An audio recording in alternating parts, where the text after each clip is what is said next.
Oh, that's very kind of you. Very So you. what I'm doing here is I'm sharing with you this tanka called it's the 9 stages of meditation.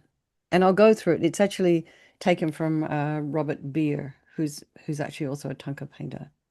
But this enlightenment company have a shop, or a couple of shops around Bodha Stupa in Nepal. In fact, I did purchase a print of this.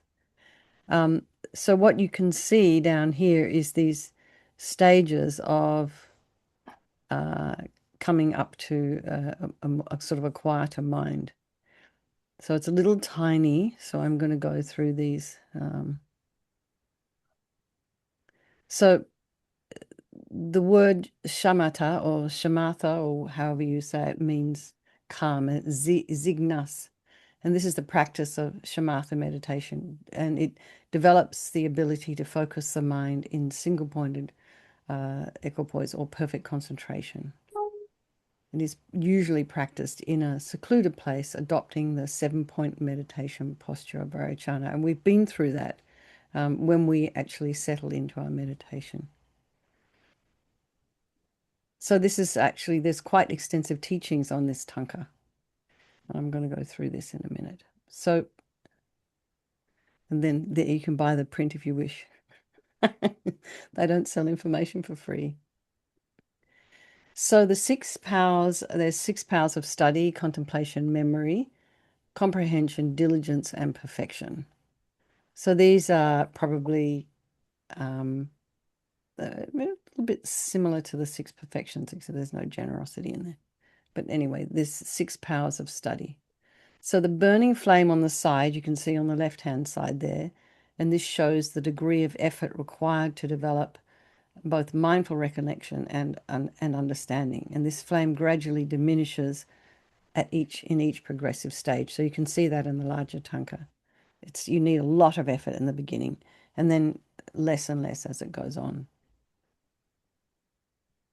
And then the monk here is shown, and he has a hooked gourd, which is this. If I can make this slightly bigger, it looks a little bit like an axe, but and then a lasso, and this represents clear understanding and mindful recollection. And the elephant represents the mind, and right now you can see it's all black, and that means mental dullness. And the monkey is the distraction or mental agitation, also black in color. And so what you're seeing there is the monkey is leading the mind down the path, and the monk is running along behind. So this is pretty much where I feel like I am most of the time. Even after I did this 12-month retreat on Kangaroo Island in Australia, I still felt like this when I got off anyway. Mm. So this stage is achieved through the power of study or hearing. And the monk fixes his mind on the object of concentration. He's depicted as chasing the elephant with his lasso and hooked goad, and the monkey runs wildly, leading the elephant. So the monkey's in the mind, this agitated monkey mind is totally in control here. And then we're just kind of the rest of us are just sort of, and the mind is very dull. The monkey's out of control, and we're just trying to catch up. So then we have the second stage is two. When you reach that, it's the power of concentration. So this is, we're sort of getting a little bit more concentration, and we're able to lengthen the period of concentration on the object. So Lama Yeshe would also sort of talk about, us Westerners can't really focus for more than about 5 minutes. So that, when you start your meditation, don't sit down to half an hour, because it's likely that you're going to start wandering your mind all over the place. And the purpose of meditation is to be very focused, not to have a really nice, relaxing time, which you can do watching something on your iPad or lying on your bed. Um, so so here you have the 5 sense offerings, which is silk, I think, touch, which is this, I think it's probably wrapped around him. Touch is the fruits that you can see there, and taste, and the conch is the smell, And the symbols, I'm not seeing them, are sound and the mirror sight. And these are the objects of distraction. So you know that when we go through that kind of settling meditation, you know there's, say, if your cat or something walks across your lap while you're meditating, it will distract you. If you can smell somebody cooking coffee, you will be distracted. If there's sort of a desire for a chocolate cake, that will distract you. Sound will distract you, and so will, if you're looking at your screen, so will any kind of objects crossing your screen. So in this second stage where your concentration is lengthening, and you're getting a little bit more focused, a little bit less agitated, you can start to see that the elephant and the monkey are starting to turn white from their heads. So in this initial stage, the monkey was all black, and now you can see that the top of the elephant's head is becoming white. The monkey, they've got just a regular, a brown monkey face there. And this shows the continuous progress in fixing and holding the object of concentration. So you can see here why these are, this in mindfulness meditation, it's very important that you remember what it is you're doing and that you have familiarity with the object of concentration. And then we have memory. So this is also familiarity, remembering. So these stages, this is stage 3 and 4, these stages are attained through memory and recollection. And then the meditator here can hold the clear and detailed conception of the object. So, say, for example, the breath. So the monk finally is able to lasso the elephant and fixes the wandering mind of the object. And so here you can see the elephant, which is representing the mind, is looking back towards the monk and not following the monkey. And there's now a hare or rabbit, and this appears on the elephant's back. Don't know if you can see it. And that represents a more subtle aspect of sinking and mental torpor, which we do experience.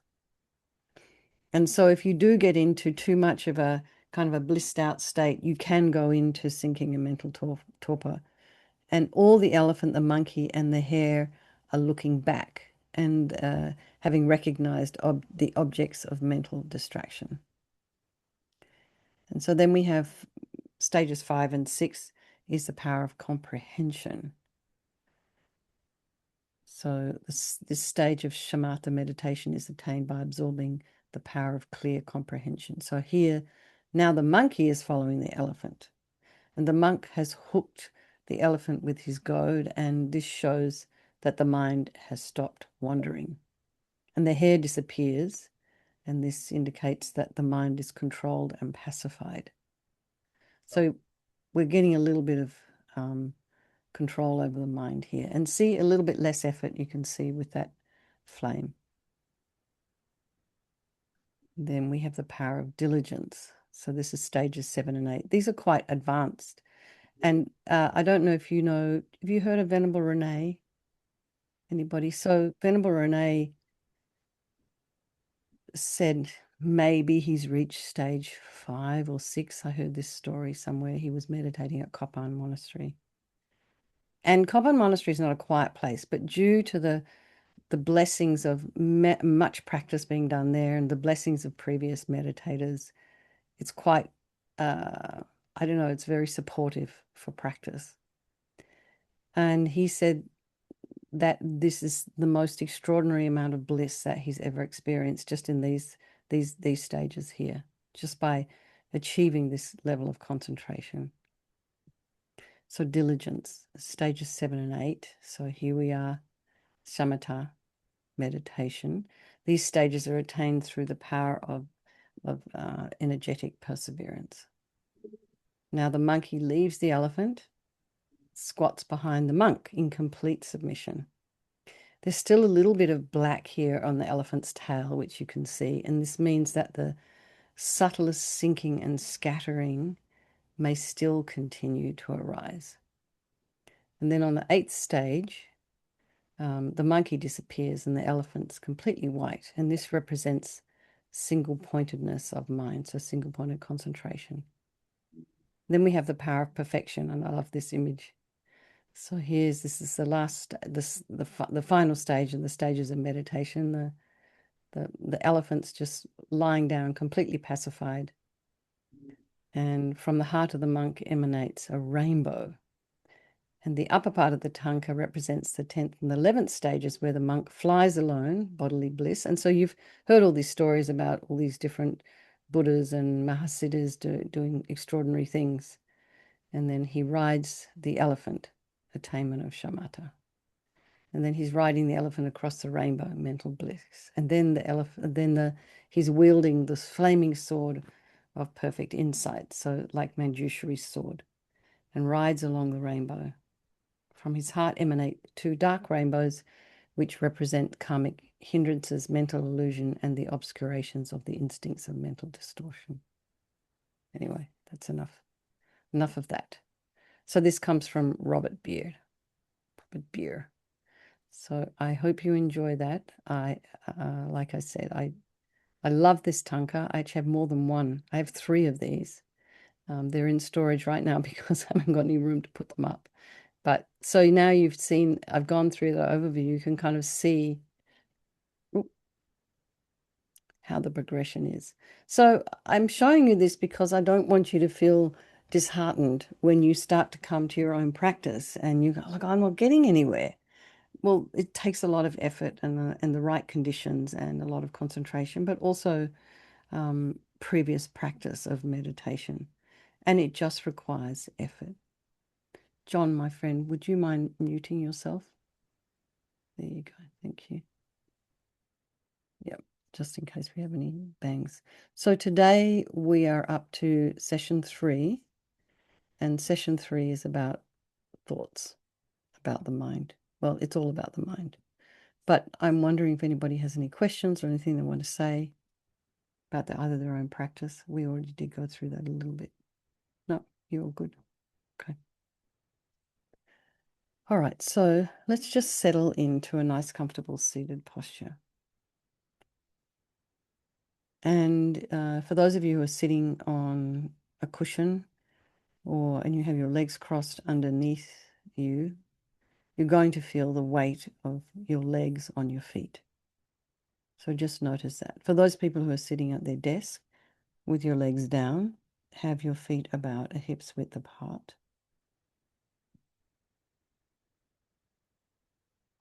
Feel the sensation of the soles of the feet, whether they're down on the ground or whether they're underneath your legs. Really try and get a sense of texture and weight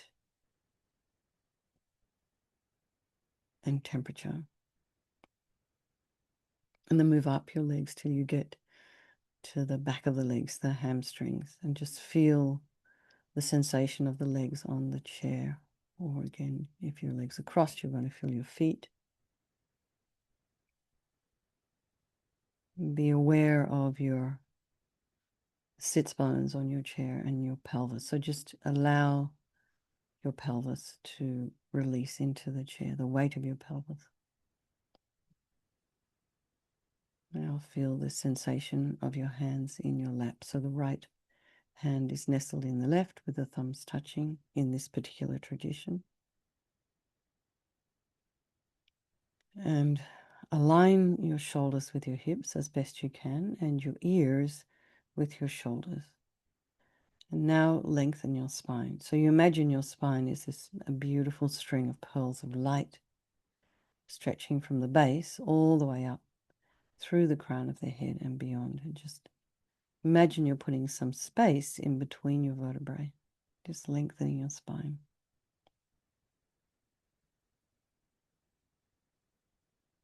And then go to the crown of the head and just release any tension there.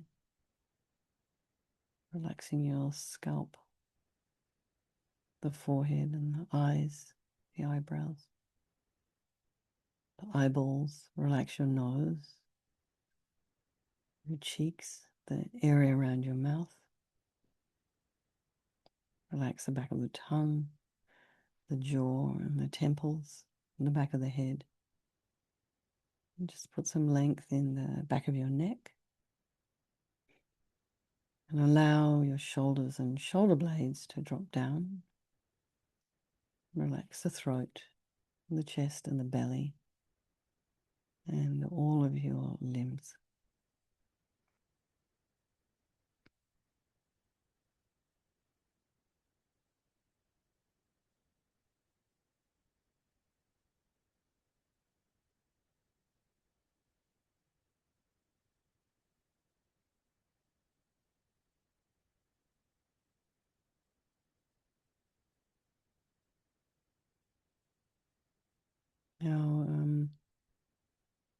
Now, part of this 7-point posture is to have your chin slightly down, so your chin isn't too high up, because you put a little bit of constriction in the back of the neck, and that creates agitation in the mind. Your chin isn't too low. If your chin is too far down, you're like resting on your chest, you're going to feel really sleepy, and the mind will become dull. So somewhere in between is good. Your eyes, they can be open. If you feel like you're getting sleepy, you can crack open your eyes just a little bit to allow light in.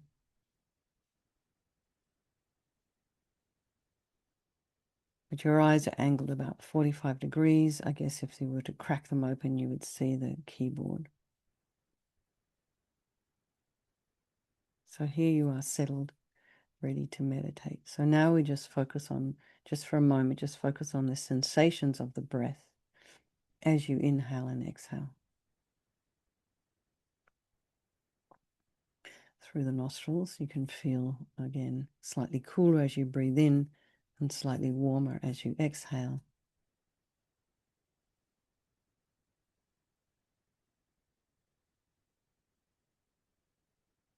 You may feel the sensations of the breath around the chest cavity. So remembering we are inhaling 360-degree direction. So all the way around. As you breathe in, the lungs expand, the ribs expand, the diaphragm drops down to make room. And then as you breathe out, the diaphragm kind of helps to push out all that extra air that's now being used, exchanged. So I feel that. We tend to, when we're breathing in through that chest cavity area, we're just thinking about breathing in the upper part of the chest, but it's not. The whole of that area is involved. All the ribs, the lungs.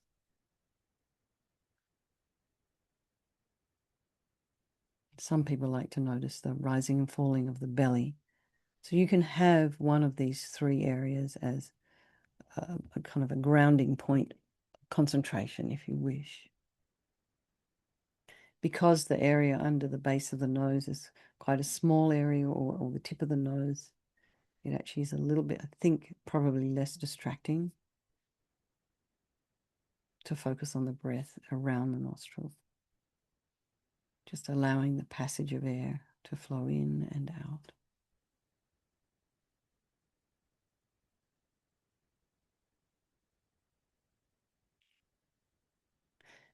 So also being aware of sound, as we just mentioned, one of the distractions is sound. So just allow all of the sound to be there, trying not to follow with the mind. Another distraction could be smell. So somebody could be cooking dinner where you are.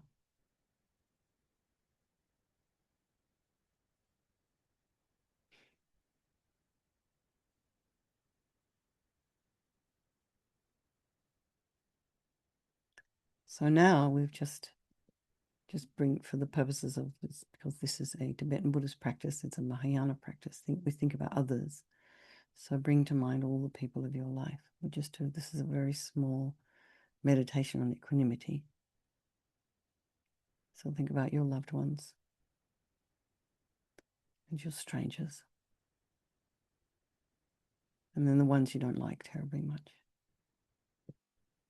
And just, remembering that these relationships are not fixed in space, and that they can change due to impermanence, due to karma.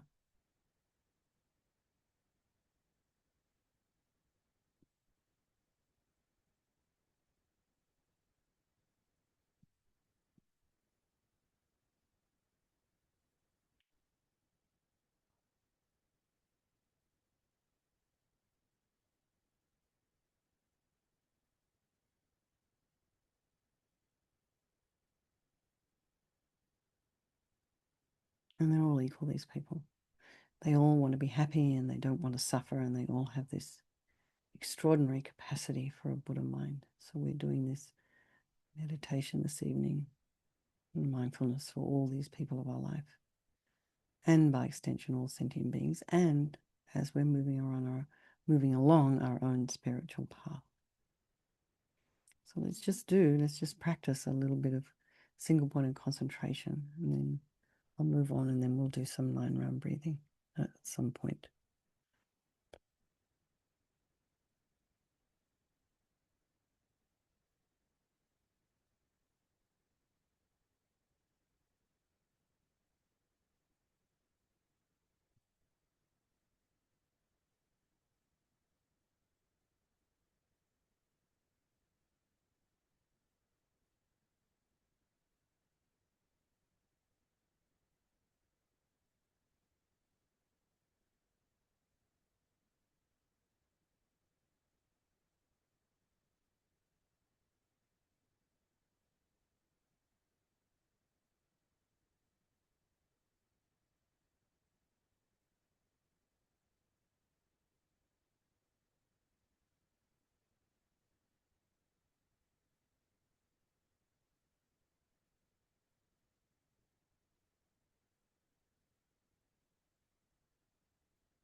And just notice if your mind's wandering, and if it is, just very gently bring it back to the breath.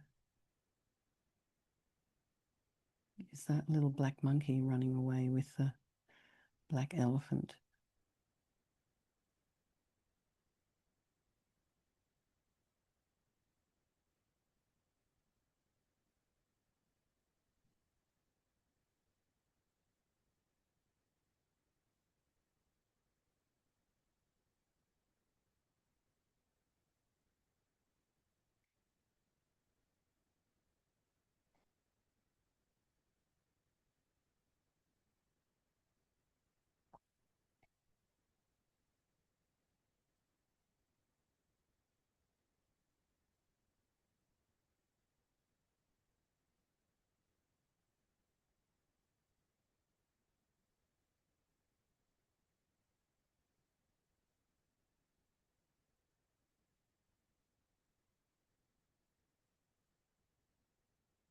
You can stay in meditation. Last week, remember, we looked at mindfulness and introspection,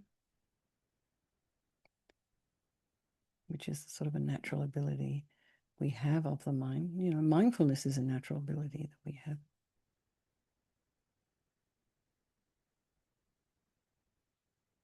We reviewed the body scan meditation, and then we started talking about working with distraction and dullness. And then we looked at a breath meditation, which we're going to repeat this session.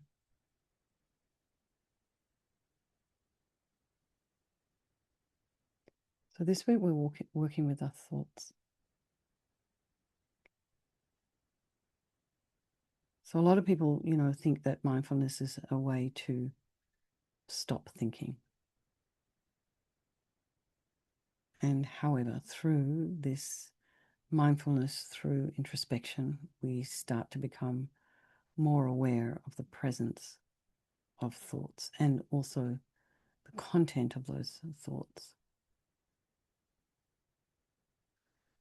So here it's really good to try and discern the difference between thinking that actually is functional and that serves us, and thinking that is maladaptive and dysfunctional and doesn't really serve you. So functional thinking helps us to navigate, you know, different life situations, how to proceed. It's kind of like our wisdom. What do we do when we need to figure out the next step? Dysfunctional thinking tends to be involuntary. and habitual. And they kind of a bit reactive. So we get distressed about something, particularly if you're starting to make up future scenarios in your mind. You can get emotional about that, but it's not even real. So these are, this is like rumination, and this is involuntary dysfunctional thoughts kind of keep us pretty stressed. They stop us from sleeping. And just sort of sustains this tension and agitation between our body and our mind.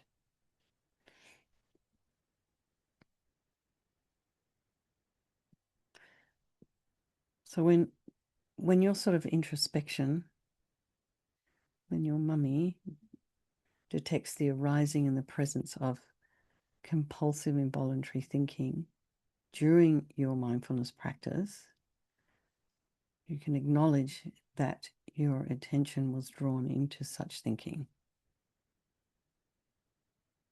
So when we're practicing this mindfulness or concentration, the natural out breath offers a really, really good way to practice letting go, practice releasing. So releasing all of these thoughts from our attention in the same way we release carbon dioxide from our lungs. So we can even reinforce this idea by reminding ourselves with this word release. So as you notice an exhale, you can say the word release, and then return your attention back to the breath sensations.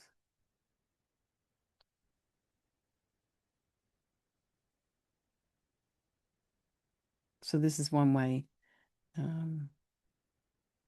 to cultivate, stabilizing our meditation. Even in the early stages of our practice of mindfulness, we can nurture. You can actually hold your mindfulness on a specific object of meditation, such as we did the body sensations, mindfulness through touch, and then we did the body scan, and then we've done mindfulness through breathing. And then you can just practice releasing any unnecessary physical tensions. And we can also calm down mental agitation, especially that due to compulsive involuntary thinking. And this is a good way to help us reverse the negative effects of this reactivities that a lot of us suffer from. So also can be impacted by where you're living. So if you're living in a big city like Sheila is, there's a lot more stimulation the minute she steps out the door. So it can be kind of emphasized and highlighted.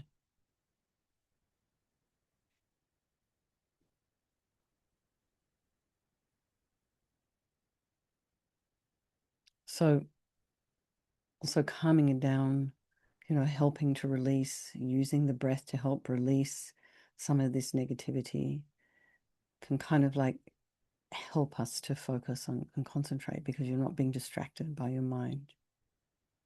And then you just feel a little bit more relaxed. So we're going to go back now and revisit the breath meditation.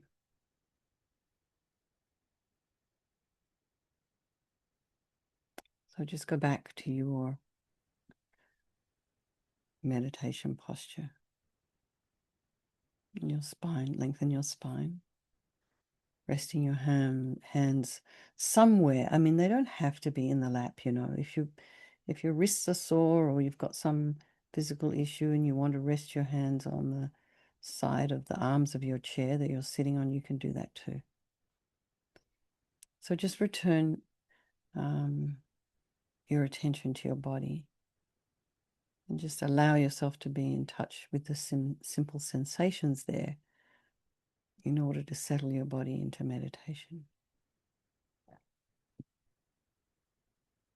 So notice that there may be areas of tension or tightness and maybe some uncomfortable feelings.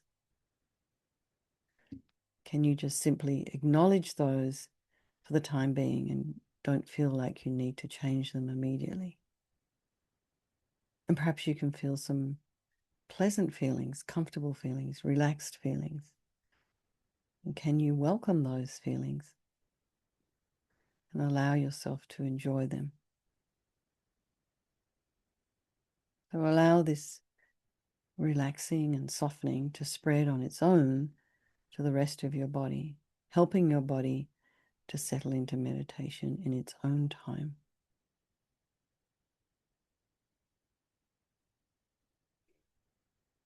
So amongst all the physical sensations, the bodily sensations, see if you can heighten those sensations associated with breathing, with the breath. So we looked at the sensation of the air flowing in and out of our nostrils.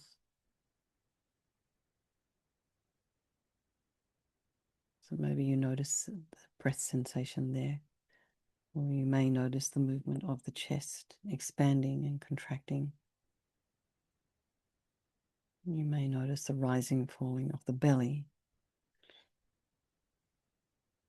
So rest your attention on one of these breath sensations and just allow yourself to experience your in-breath and your out-breath. And there's nothing else to do, just except breathe and notice.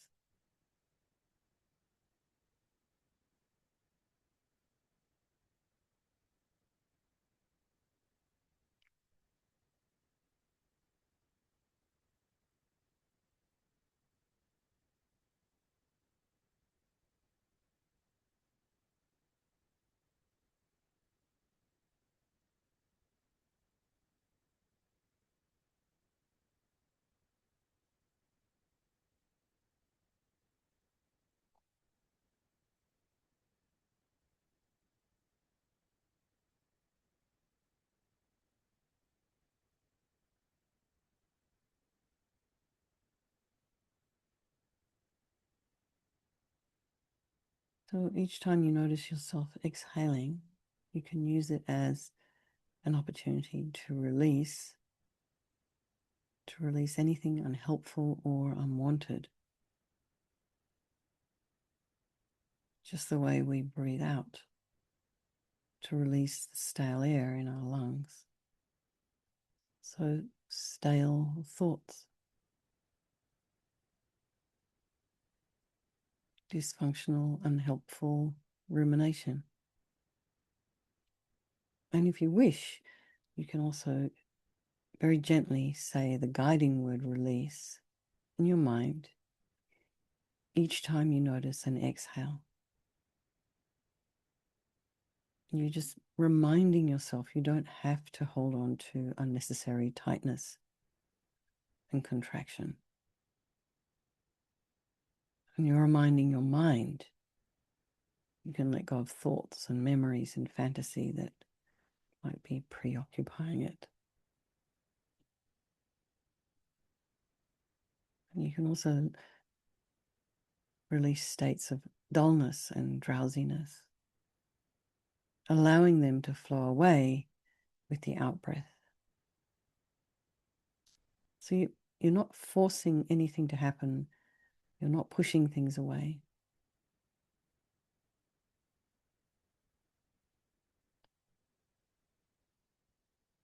And when you notice your attention is distracted somewhere else, or you're feeling drowsy, you just simply invite your attention to come back to the breath sensations.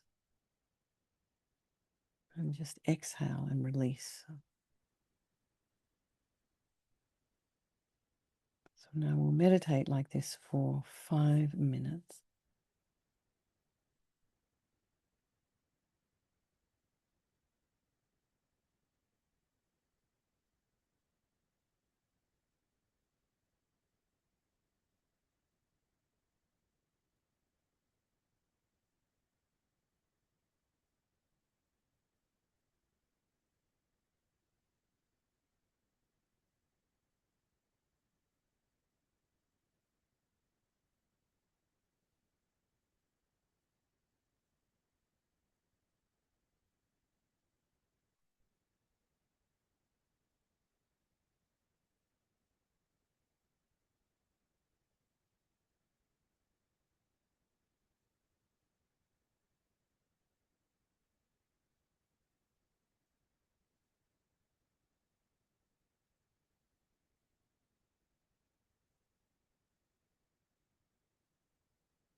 Everyone just relax for a moment. And we're going to now move into the 9-round breathing before we move on. Does anyone have anything they'd like to share? Is there anything that sort of popped into your mind that you'd like to ask or mention? No? Okay. All right. So everyone here knows the 9-round breathing, right? You've done it with me before. Okay. Linda, yes. You want to unmute? Did you want to say something, Linda? No, no. Oh, okay. All right. Okay. So I'll just lead the first round, and then the second 2 rounds we can do in our own time, and then we'll do another 5 minutes of meditation after that. So breathing in, so just place the top part of your right index finger on your left nostril and inhale.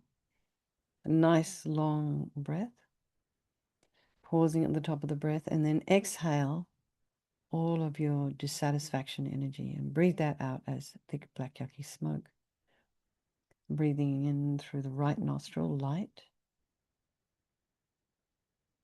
Pause at the top of the breath and then exhale all of your dissatisfaction energy. And then breathing in through the right nostril, light. And pause and then exhale through the left all of your dissatisfaction and unhealthy attachment. Breathe that out. Then change hands and breathing in through the left nostril, light. And pause and then exhale through the right all of your anger, bitterness, and grudges. Breathing in through the left, light. Pause, exhale all of your anger energy. Breathing in through the left, light. And then exhale through the right all of your anger, bitterness, grudges, jealousy. And just breathe that out as big black yucky smoke. And all that anger energy disappears into space. And then breathing in through both nostrils, light. And pause. And then exhale all of your ignorance energy. And ignorance is not appreciating or understanding this natural law of cause and effect, this idea of karma, or just thinking things are just very concrete and solid when they're actually really not. That's looking more about this idea of emptiness. So breathing in light through both nostrils. Exhale all of your ignorance energy. And ignorance can also lead to confusion. So just breathe all of that out. Then breathe in again, light through both nostrils. And then pause and then exhale all of your ignorance. And then breathing in light. And pause and exhale all of your ignorance. And just think you've cleaned the dust off the mirror of your wisdom. So now we do 2 more rounds in your own time, starting by inhaling through the right nostril.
When you finish, just feel, and then we'll move into another 5 minutes of just focusing on the breath as you inhale and exhale.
Just notice if your mind's wandering, and very gently bring it back to the breath.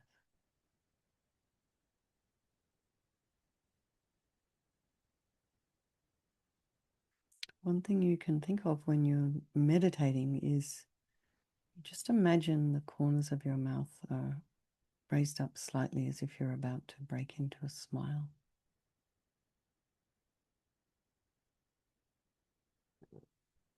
This helps to lift the mind a little.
Everybody, you can just relax, have a little wriggle, have a stretch if you need to.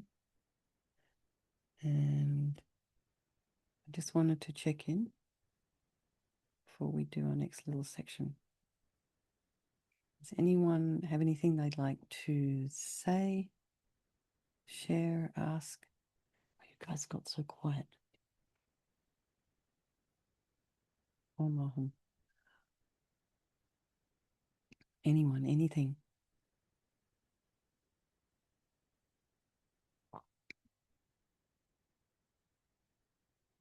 No?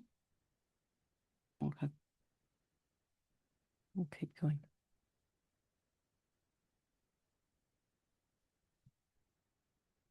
So just settle back into your meditation. So we're going to think a little bit now about discerning wisdom, more wisdom, discernment. We usually in our Western world, we think of discernment as wisdom, being wise, being not, so the opposite of being reckless.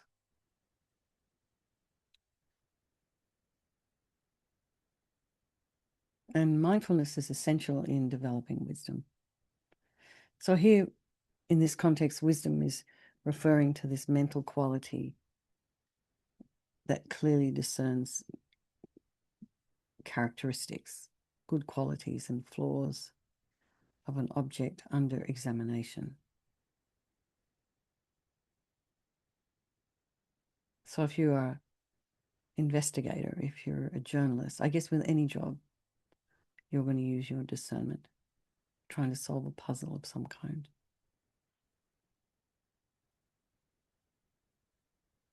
Mindfulness also helps to hold our attention on the object so we can investigate it and analyze it. And then we come to a conclusion regarding the object. And then again, mindfulness familiarizes ourselves with that conclusion. And then we deepen our knowledge and understanding of the object. So each and every one of you here probably has a job where it requires all of that. Particularly if you're creating something new, if you're developing something.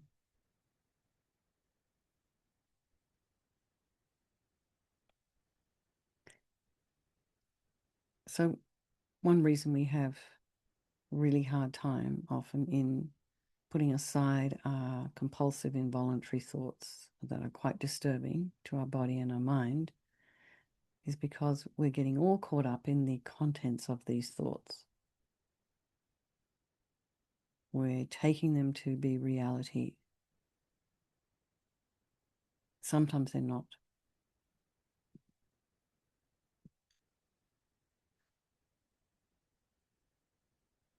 So sometimes we think that our thoughts about the past are actually happening right now. Or we get lost in thoughts about a future scenario and think it's real, and we start reacting and emoting around it as if we're real. And we sometimes we don't even realize our attention is already way past the gate.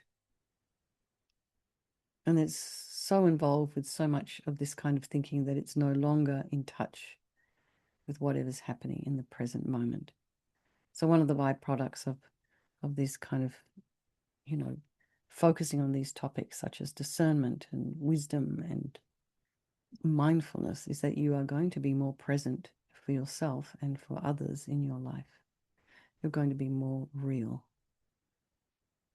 not living in a fantasy, not pretending.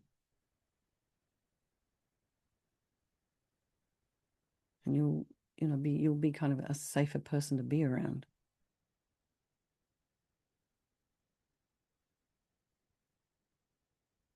So with mindfulness and discerning wisdom, we can also learn to differentiate between the different types of objects our mind engages in, such as when we are sensing the sensations of the breath or hearing sounds or thinking in words and images and so on. And most of us aren't really aware of the power of our thinking. Lamy was always about you do have the power. I think we're at the mercy of our mind, but we're really not.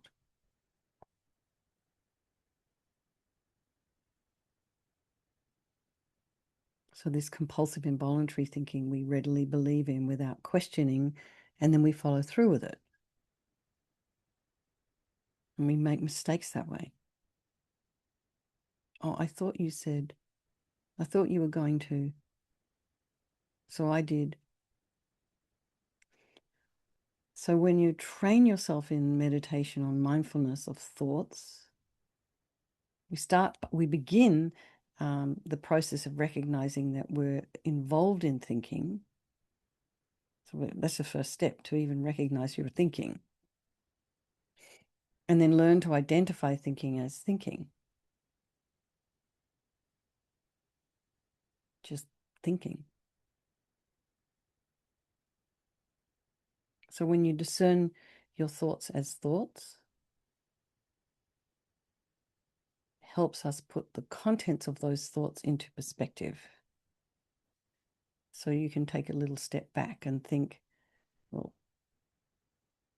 perhaps what's being said in these thoughts may not be true. So if you're one of those people who struggle with self-critical, judgmental thoughts,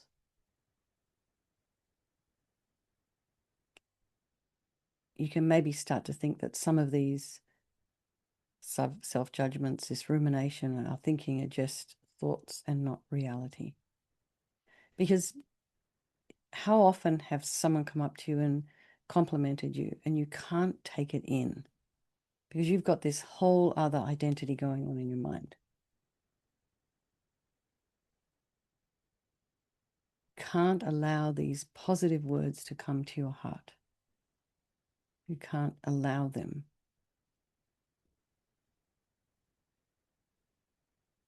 So when we develop the skill of mindfulness and discerning wisdom with regard to thoughts, it can go a long way to relieve us from this stress that we bring on ourselves by our own compulsive involuntary thoughts. Sometimes we have this thinking where we are harming ourselves with our own thoughts.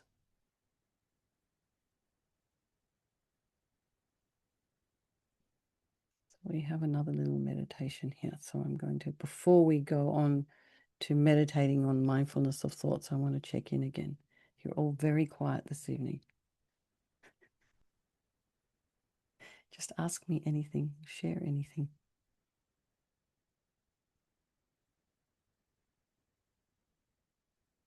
No? Okay. Just keep going. All right. Oh, Yeshi. I'll go. Um, You can start the not ball rolling. um, not on the wisdom meditation we were just doing, but the one before that where we're just focusing on the breathing. I'm not sure whether I was following your intention or not, but so I was right before the out breath, I was saying release mentally, Mhm. and then focusing on many aspects of the out breath. And then, Such as, well, it started with the feeling sort of at the mouth, mhm. but then expanding that kind of progressively down to the lower abdomen. Okay. Yeah. And then on the in breath, I was giving myself a pass. I wasn't really uh I wasn't doing anything. And then coming back on the out breath to focus. And I found that, sorry, should have turned my phone off. Um I found that was helpful, but I wasn't sure whether that was your intention. The relax on the in breath. You know, you can include that. I think the main point of that meditation, the breath meditation, was to become aware of the sensations of the breath, which sounds like you were doing. And Yeah. then on the out breath, just you can just say mentally to this word to yourself, release. So it's quite simply just releasing any tension. So just reminding yourself that you can release tension in your body and your mind, Hmm. and any of those kind of unwanted thoughts or unnecessary thoughts. Because as you progress in your meditation, you're going to start becoming more aware of what's going on in your head. You know, and you'll think that, oh, I'm getting worse, or I'm not as good. I was better at this before, or something like this. And then actually what's really happening is, no, you're actually becoming more aware of what's going on in there. And, I think, as I said earlier, a lot of people think that mindfulness meditation is about stopping thinking, but there's no way your mind will ever stop. It's just this Hmm. constant stream of thoughts and memories and visions and color and whatever else. We Hmm. just have to recognize that, and then decide what's a useful thought and what isn't, and just release anything that's unhelpful. So that was the main intention of that meditation. Uh, But it sounds like you did it a little bit. yeah, I would say a little bit. And Okay. um, I, I was I was aware of the breathing. It wasn't so detailed. It was more uh, kind of general feeling of breath, and maybe less the details. Maybe you were trying to get us to focus more on the details. So I'll have to work on that. It's okay. You just work on it at whatever level you want to. And then, yeah, I'm just, doing what's in what I know what they're requiring in the course.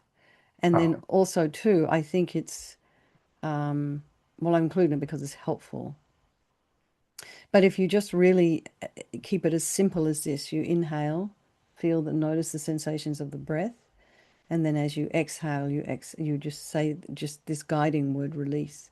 And then in that process of release, you're releasing tension, you're releasing, unnecessary thoughts.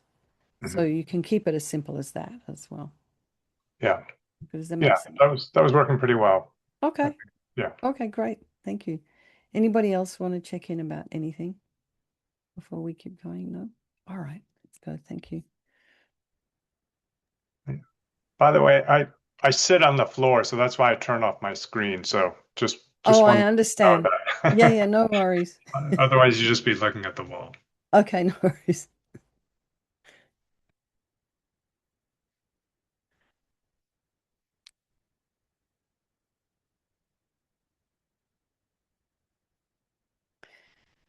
So in this meditation, it's called mindfulness of thoughts.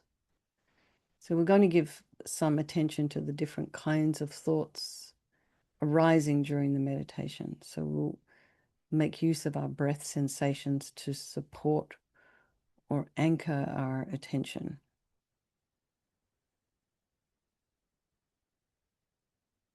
And so you may find yourself feeling dull and drowsy, and then you can just return your attention to the breath to steady it.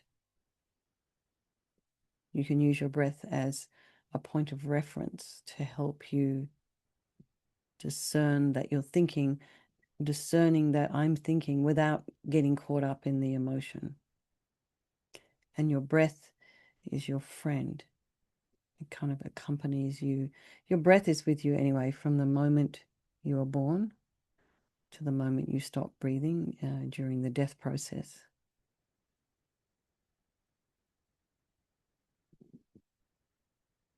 You don't need to constantly focus on your breath at all times.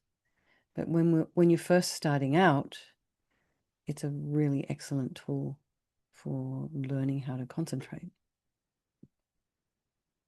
So when we first start this process of discernment, when we're meditating, you can just make a note in your mind like, oh, I'm thinking. When you become aware that there's thoughts sort of rattling around in your mind. And then we can repeat this process and work on refining, our awareness of thoughts, and may even start to discern what they're about. So you can become a little bit more proficient in recognizing thinking as thinking. You can recognize the different types of thinking you're involved in. So the label thinking can be replaced with a label that better reflects the contents of what you're thinking. So thoughts about the past could be just simply remembering. Thoughts about planning could just be planning, and those involved in fantasies as daydreaming. And so, and you can become more mindful and a little bit wiser in regards to the types of habitual thinking we tend to engage in. So it's just becoming you're more familiar with what's going on in your own mind. So just again, settle back into your meditation posture, resting your hands and your arms in a comfortable position. And just become in touch with any sort of simple sensations as you settle into the meditation. Just notice areas of tension, areas of tightness, areas of discomfort, and just see if you can release those, or maybe just simply acknowledge them for the time being.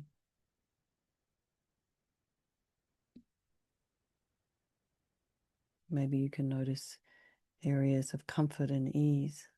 Just welcome them.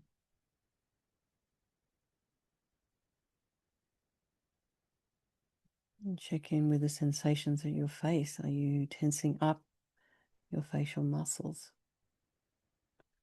Those at the forehead, around your eyes, your jaw.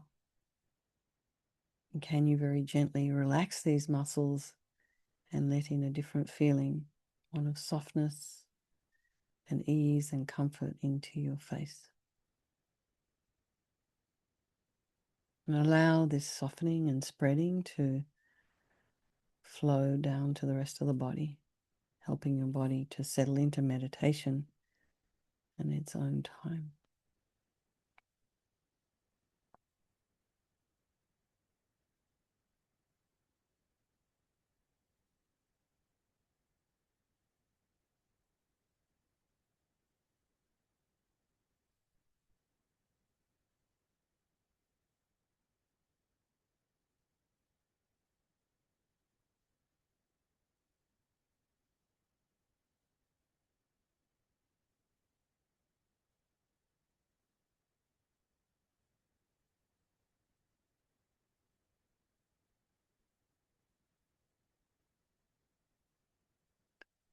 Among all of these different bodily sensations, can you focus on those associated with the breath,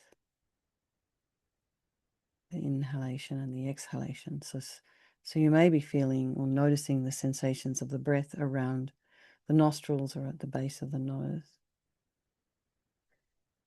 You might also notice the movement of the chest.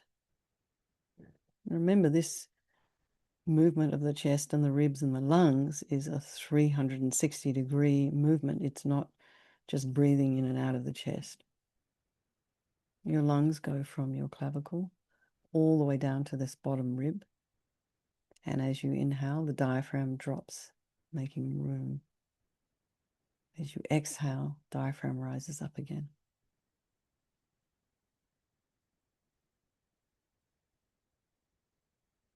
So just rest your attention on maybe one of these breath sensations and just allow yourself to fully experience your inhalation and your exhalation.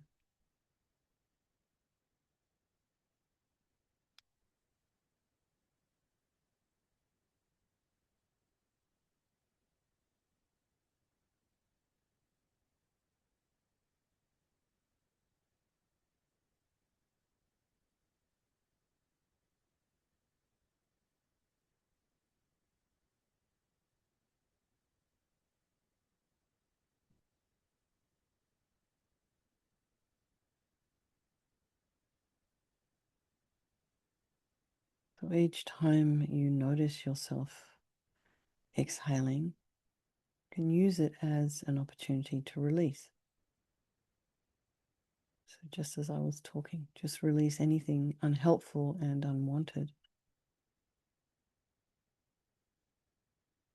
Just in the same way we exhale to let go of all the the stale exchanged air in our lungs.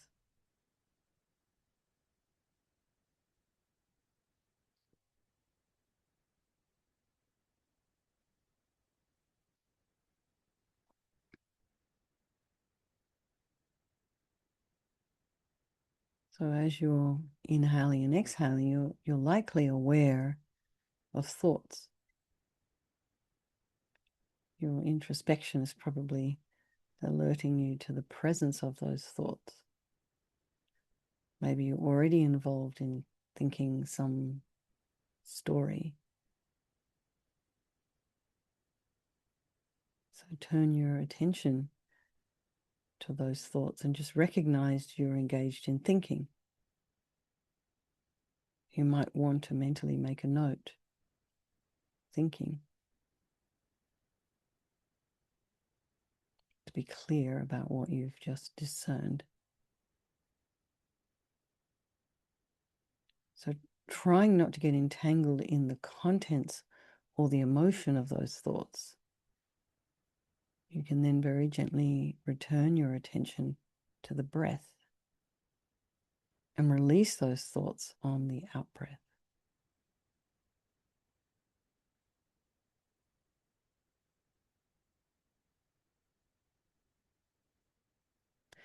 You can also imagine there's different things you can do with thoughts that are in the mind. If they're not helpful, you can have those, those little electrolyte pills that dissolve in water. You can imagine you're putting those little thoughts in the form of an electrolyte tablet, and you put it in the water and it just dissolves.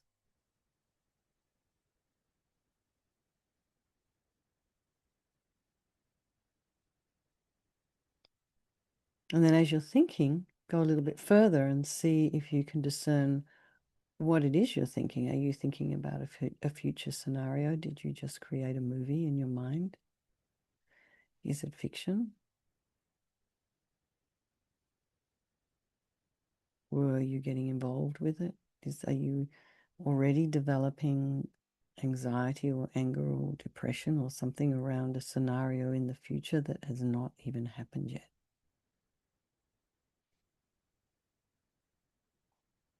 And then maybe also, are you getting caught up in something from the past?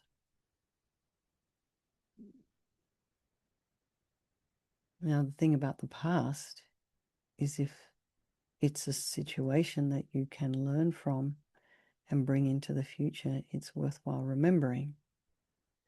If it's not, you just have to leave it.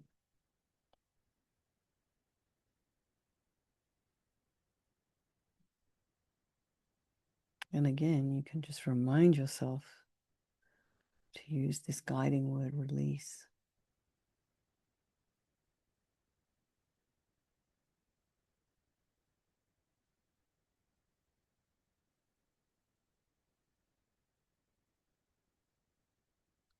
And then come back to the breath. So we'll just practice that for another 5 minutes.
Just notice if the mind has traveled off, and then very gently bring it back and just make a note of where it was you went.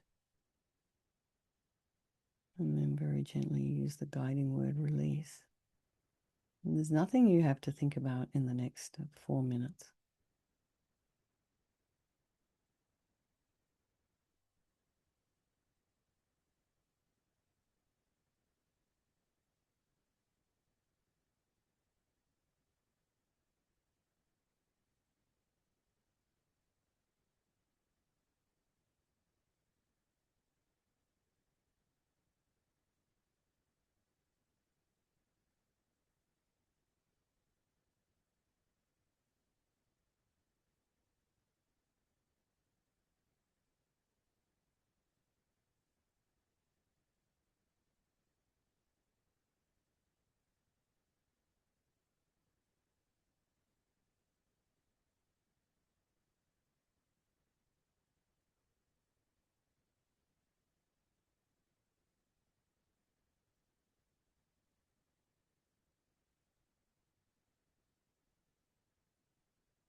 So now bring your attention down to the soles of your feet. Feel the weight and the sensation of the feet on the floor or underneath your legs if your legs are crossed.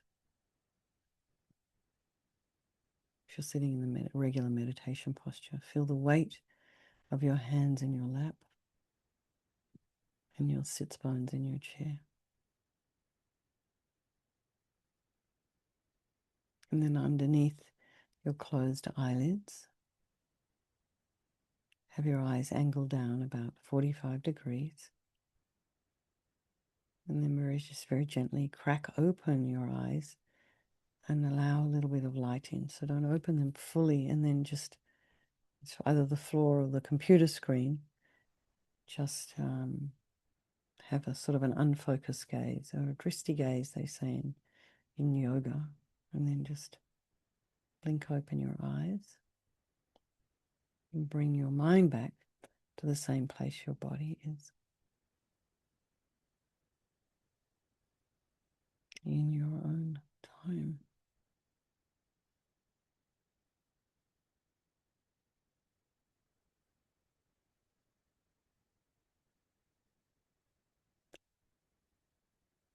So we finish in a few minutes.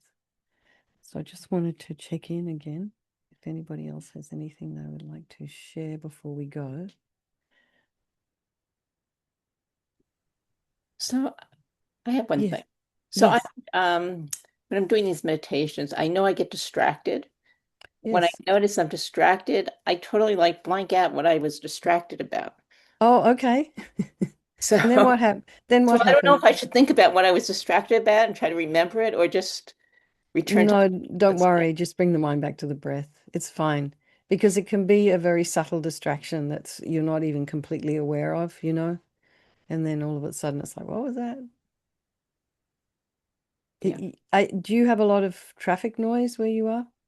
No. Okay, so it's quiet. Yeah, yeah, it's very quiet here, Okay. but my mind's not very quiet. Yeah, well, it will change as well. It's going to be less quiet some days, more quiet others. But I think this idea that you're doing in the morning of just taking an hour to yourself and just sitting with a cup of tea or coffee is a really good idea. I'm also recognizing in my other classes and also my in-person classes at the YMCA, it's a little bit sobering, everything that's happening over in the Middle East. And it's heavy on people's hearts, I'm finding. So I just wanted to acknowledge that because I'm aware that a lot of people are just like, wow, this is horrible. And it's difficult to manage in your mind. So it is, you're not alone if that's what you're feeling. And normally everyone comes into meditation and they're all chatty, da da da. But right now they're quite quiet. They come in, they pull the blinds down, they turn the lights off. This is a gym, by the way, the YMCA. So right now, all of our wellness classes are full. They're kind of overflowing. So these meditations will help you. And, in times like this where we can't really do much to affect change right now, we can't stop all the bombs and the whatever, but we can send out very good positive thoughts. We can keep our own mind in check, and we can just do the best we can in our own little world, in the environment that we are surrounded by. That's the very best we can do. And the best thing we can do is take care of ourselves as well. So next week will be more about functional thinking. It's a beautiful meditation, the one we're doing next week. And I would urge you to come along and attend that one.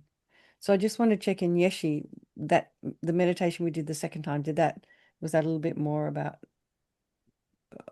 did you understand that one? Not that you didn't understand the other one, but did that make sense? Mhm. Yeah, I Okay. think that they fit well together.